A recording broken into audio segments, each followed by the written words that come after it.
fasting is really the quickest way to lower blood glucose and create a calorie deficit, then why don't I like it for fat loss? Stay tuned to this episode to find out why.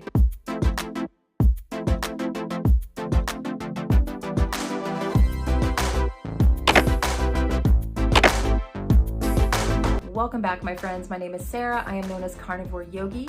Thank you so much for coming back and tuning into today's video. Today, I'm going to talk about why I don't love fasting for weight loss and what I think is actually a better approach. Before I jump into that, just a quick little disclaimer. None of this is medical advice. I am a quantum health coach as well as a certified nutrition coach, but please do work with a certified professional if you are working on your own health. Now, let's define fasting really quickly, because there's a lot of people who are going to say, well, Sarah, you're kind of already promoting fasting by some of the things that you're saying. So when I am specifically talking about fasting, I am talking about a couple things. Number one, going over 24 hours without eating, 48 hours, 72 hours, doing an extended fast. And I'm also talking about skipping breakfast. As you'll hear towards the end of this video, once you get your hormones balanced, I think a really great fasting strategy could be to eat breakfast and then not eat the rest of the day until breakfast the next day. But that is not something I want people to do when they are really trying to lose weight. And in this video, I'm going to explain why that is. So most of you guys understand that weight loss is much more complicated than calories in and calories out. I really don't like to use the word calories. I'd rather talk about energy. And if you have a hormonal imbalance, meaning if you have an issue with cortisol, leptin, ghrelin, your thyroid hormones, or your sex hormones, any of those, losing weight is going to be a lot more difficult. Creating that energy deficit is going to be a lot more difficult because you're already starting from a place where it's like you're going uphill. So the biggest hormone I want to talk about today that I think a lot of people ignore, I think we talk about insulin all the time in this community, but we don't really talk about leptin. Now, first of all, what is leptin? And I think that a lot of people are actually, I know that most people are leptin resistant before they become insulin resistant. So you could have stable blood glucose and not be insulin resistant, but if you are overweight, you are likely leptin resistant. And same thing if you're underweight, it goes both ways. But leptin is stored in your fat cells, and its job is to dock to the hypothalamus at night, usually between midnight and 3 a.m., and tell your brain, this is how much stored energy we have on the body. This is how much body fat we have. And that is supposed to regulate your metabolism. It's supposed to regulate your body temperature. And basically, in simple terms, it's supposed to say, hey, this is how much we need to eat tomorrow in order to be a healthy weight. So leptin is this really important hormone that is responsible for helping you regulate your weight. So again, you could be not insulin resistant, you could have normal glucose levels and still be overweight, and it's because you're leptin resistant. Now, what does this have to do with fasting? When you're fasting, you're also going to, in some ways, block that ability of leptin to dock to the hypothalamus. So when you do a lot of fasting, you can actually plummet those leptin levels way too low so that when you do start eating again, there has not been a signal to the hypothalamus and people tend to overeat. So what I want people to do if they're interested in losing weight is think about things in terms of reversing leptin resistance. I did do an entire webinar recently on reversing leptin resistance, and I will put the link to that in the information section below because it's going to go into a lot more detail than I can in just this short YouTube video. So if this is something that you have leptin resistance, if you're overweight, if you still have carb cravings, if you just feel like you can't reach satiety and you can't really get a good handle on your appetite, more than likely you have leptin resistance. Now, it's debatable what your leptin levels should be. You can test them with a blood test fasted in the morning, but a lot of doctors say between 4 and 6 is a good level. Now, again, this is highly debatable. If you look it up on Google, it'll say your levels can be all the way up to 19 and that's normal, but that's definitely not a sign of leptin sensitivity if your levels are up there.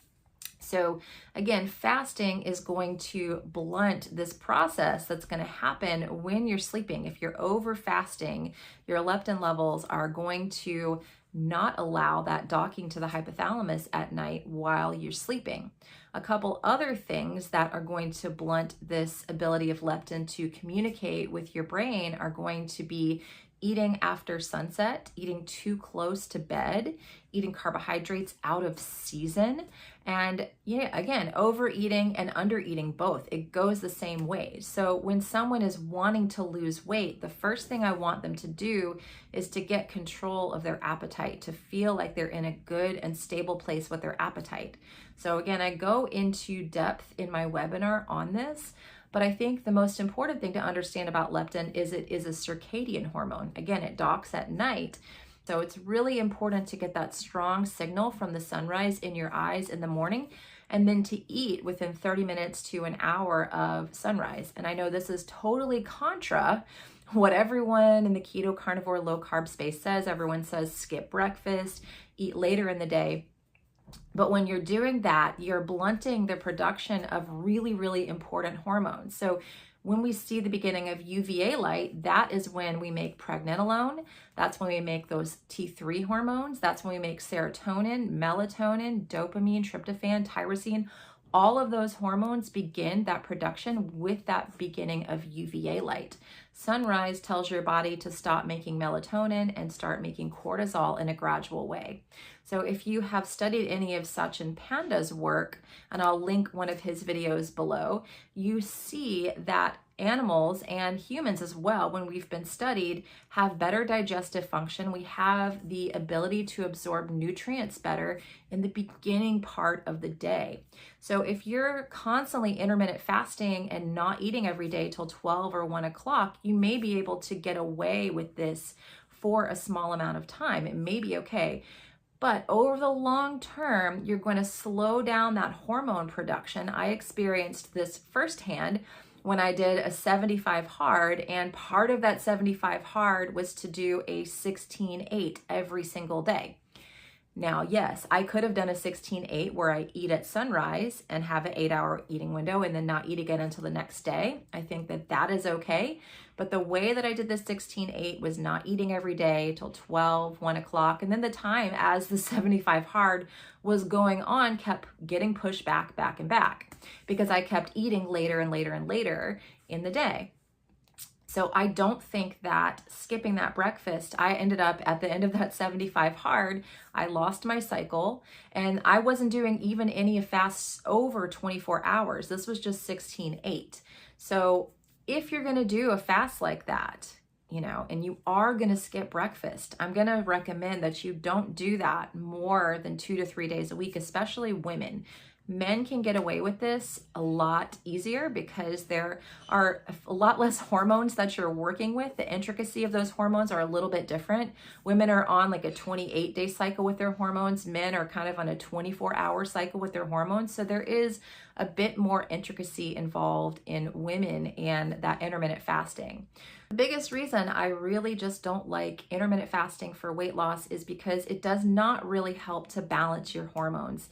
The things, again, that are going to help to balance your hormones are going to be, number one, getting that circadian rhythm in a good spot, making sure you see sunrise every day, using blue blockers at appropriate times, making sure you eat within 30 minutes to an hour of that sunrise. And if you do want to fast, then you'll just cut your eating window off earlier in the day rather than waiting and not eating until late in the day. So we have to have some nuance when we talk about these topics.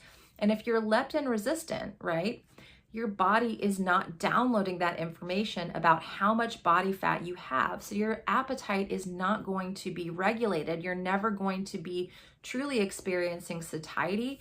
And it's going to be this big uphill battle. You're going to feel constantly like I'm having to count the calories and starve myself and all of that stuff.